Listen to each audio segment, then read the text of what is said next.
नमो बुद्धाय. जय भीम.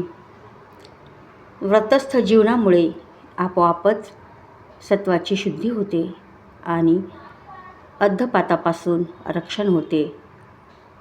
जे व्रत ग्रहण करतात आणि स्वावलंबनाने त्याची जोपासना करतात त्यांना मुक्ती प्राप्त होते.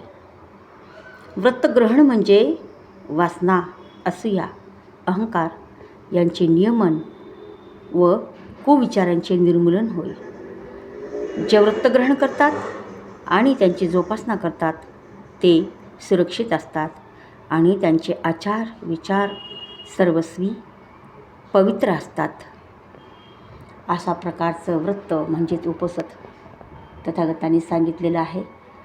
उपवास हा फक्त उपाशीपोटी करण्याचा उपवास नव्हे तर आपल्या शरीरानं, मनानं, वाणीनं केले झालेलं व्रत धारण म्हणजे अशा प्रकारचा उपवास आहे.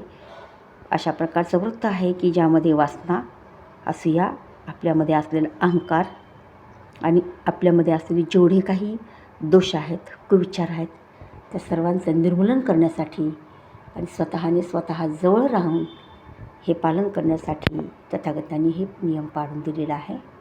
साधू साधू साधू.